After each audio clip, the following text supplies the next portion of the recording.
I want to begin by introducing a term I haven't used with you before, but you need to start using this.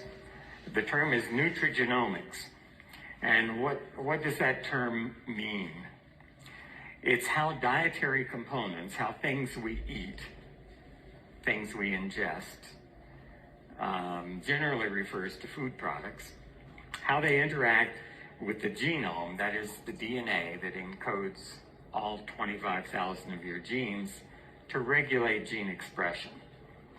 So those genes are the blueprints for everything that you are, and you can be put together by about 25,000 little unique machines. Some of them are unique to you. Nobody else has quite the same sequence.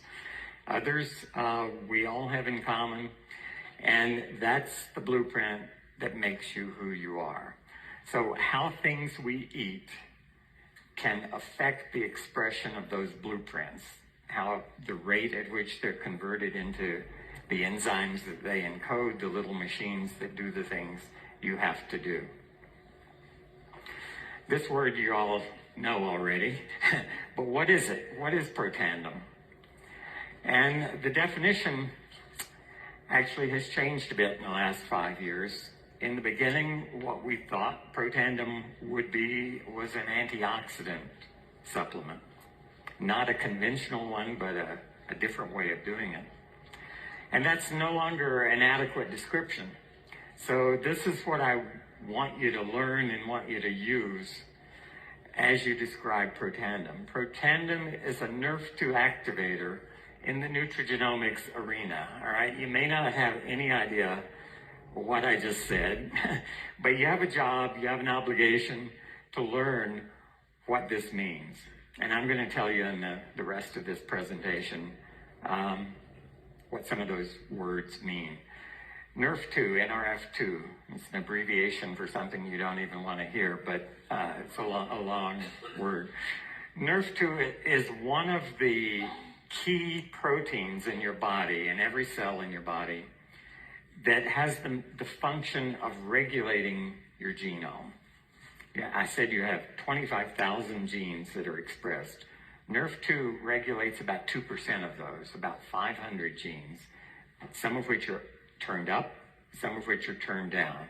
You can think of every gene as having a dimmer switch, so just like the lights in your home, and you can turn them up gradually or down. It's not just on off, it's degrees.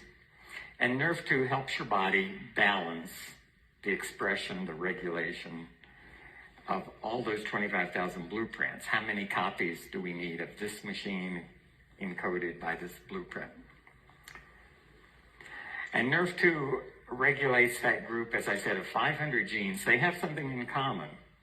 They are termed generally survival genes, and they fall into three broad categories.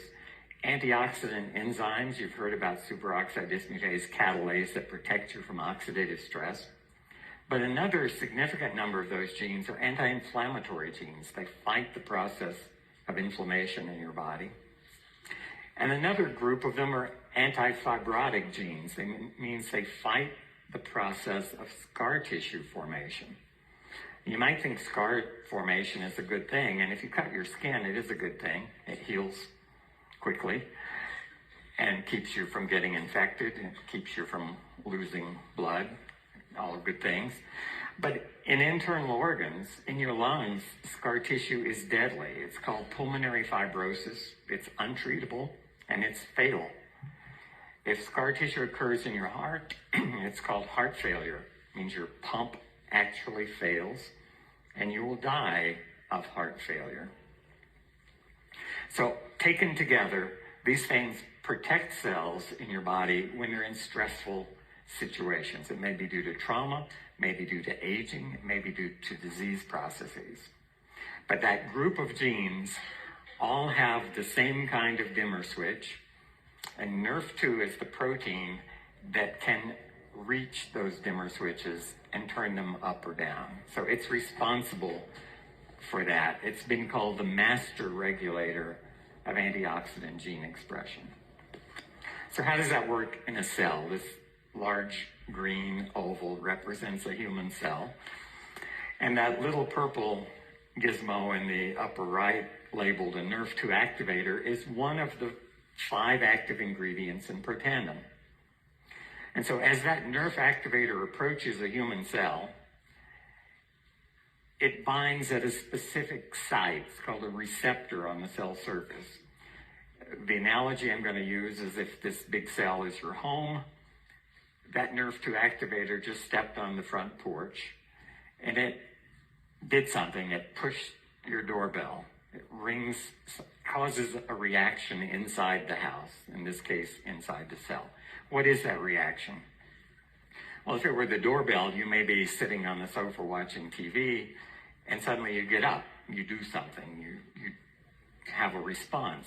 Inside this cell, the same thing happens. When NERF2 rings the doorbell, as it were, an enzyme called a kinase, what it does is not terribly important, but it's one of these 25,000 gene products, and it's doing its job here to realize that NERF2 needs to be activated. So this NERF2 activator, by activating the kinase, brings about a chemical reaction, and there you see a little round red protein labeled NERF2. That's our signal molecule, messenger molecule. And it's being held inside the cell, but outside the nucleus by another protein here labeled KEAP1.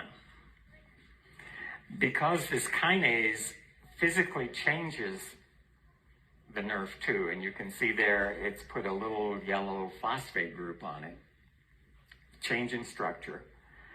And that change brings about a release of NERF2 from that blue protein that's been holding it out in the green part of the cell, allows it to diffuse into the nucleus where all those genes are housed. And once in there, it has access to all those dimmer switches, the 500 that control the NERF2 regulated genes. And so some of them will go up, some of them will go down, because NERF2 has entered the vault where the blueprints are kept. And this may seem like hand waving, it may seem like a fantasy. Every step of this is true. It's simplified a little bit, as you might guess. And if I showed you the real science, you probably would have trouble following it. But that's what happens. And the analogy is not much different than if somebody rings your doorbell, you get up, answer the door, it tells you go to the kitchen, and you enter that room of the house. And once in there, you can turn on switches. That's what NERF2 does. And when those switches are turned on, these 3 groups of genes that I just talked to you about are up and down regulated depending on what they do. So antioxidant enzymes are expressed, more antioxidant enzyme protection. Antifibrotic genes are expressed, and anti-inflammatory genes are expressed.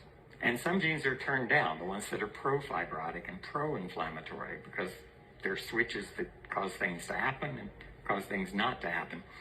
And the result is that cell is now protected from stress.